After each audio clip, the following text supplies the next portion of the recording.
that are important to our community in and around Ocala. Plus, of course, a splash of sports as well. Now, here's your host, Tom. Welcome back to Ocala Talks on a Thursday. Let's go out to the phone lines. Talk to.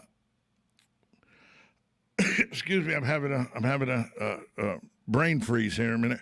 Bob Wine's Camellia Gardens. I'm having a bad moment here. Having a senior moment.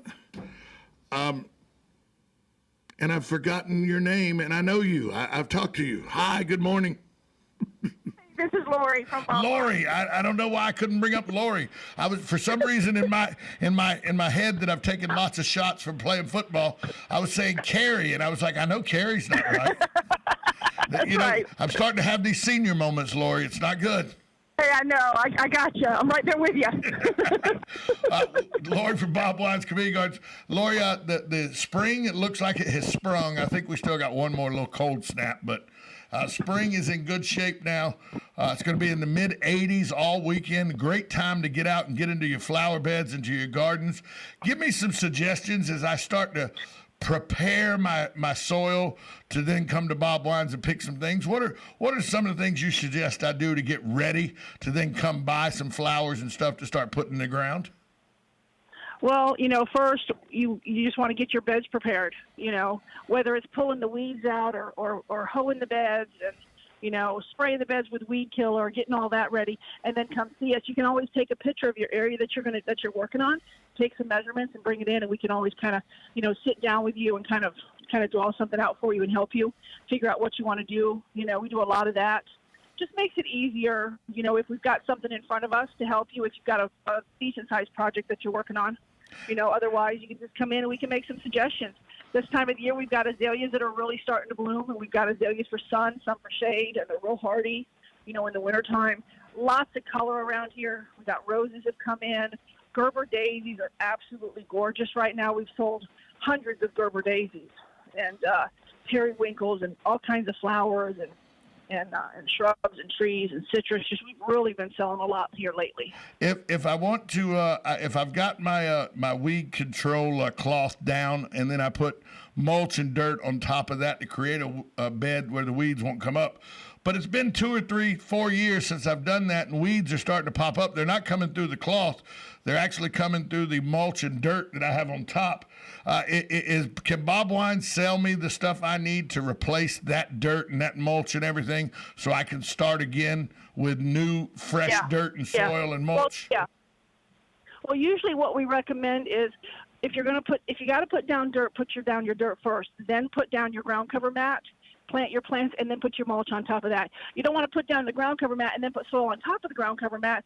You're defeating the purpose of using the ground cover mat because you're definitely going to get weeds in that dirt. So you put your dirt down first, ground cover mat, plant your plants, and then do your pine bark or mulch or pine straw or something like that.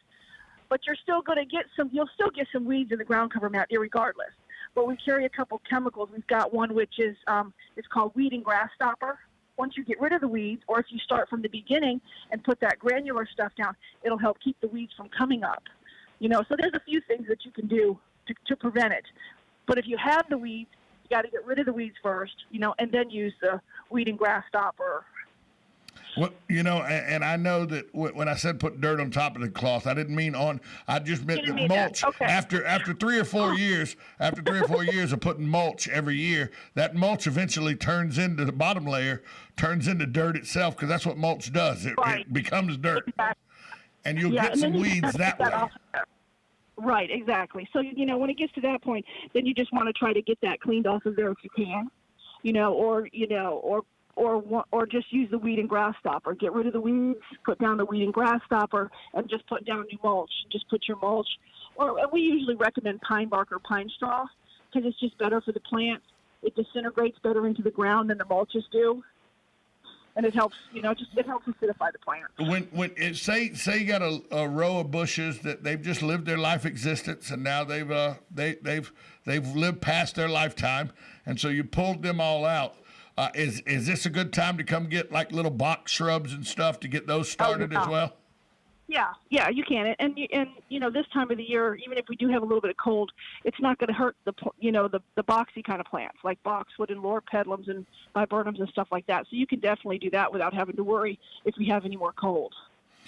Now you mentioned azaleas. You're prepared with every brand, almost every brand of azalea, or maybe every brand of azaleas that's out there. I can imagine. You're prepared for that. We have azaleas everywhere around here right now. Yeah, all different varieties, different colors.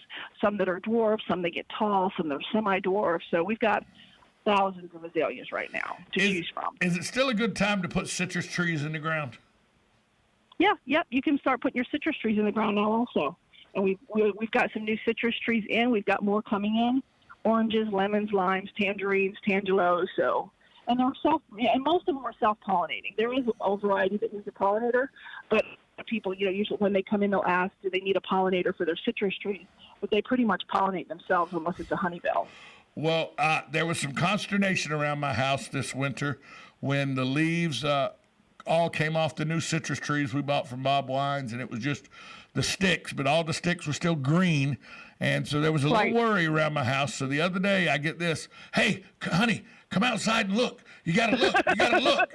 And I come outside, and she's showing me that there's nice new green growth and new buds starting to pop up. So she's excited about her citrus trees. They made it through the winter. They're actually starting to bud up again and everything. So she I think she was leaning towards that I may have killed them in the wintertime. But now there's new growth on it. So that's that moment passed. Yeah. That's right, exactly.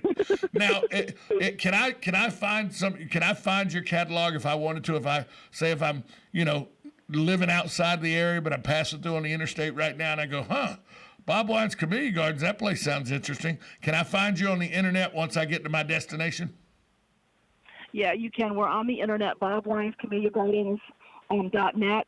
We also have our Facebook page is really good, too, because we're always putting pictures on there when new stuff comes in. Our ad that comes out twice a week, we post that on Facebook also.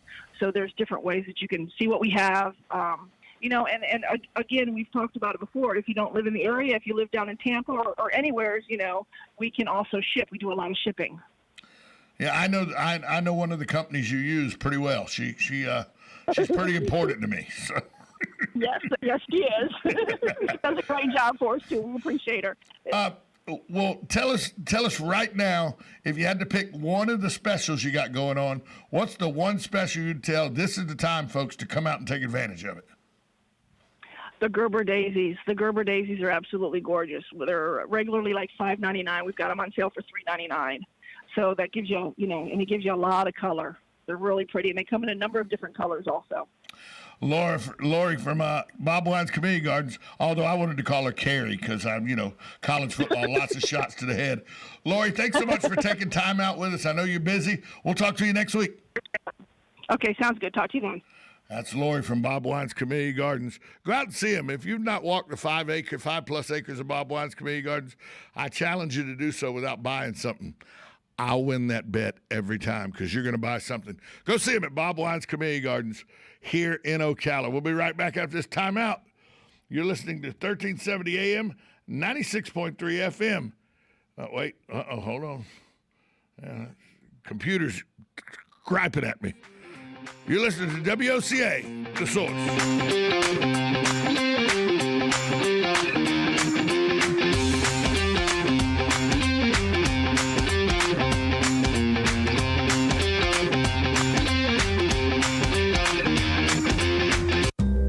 Visit the Appleton Museum of Art to see the new special exhibits, Memories and Inspiration, the Carrie and C. Betty Davis collection of African American art being shown for the first time in Florida. The 62 extraordinary paintings, photographs, sculptures, and more are on view through March 28. Visit on Saturday or Sunday in February and enjoy free admission. For more information,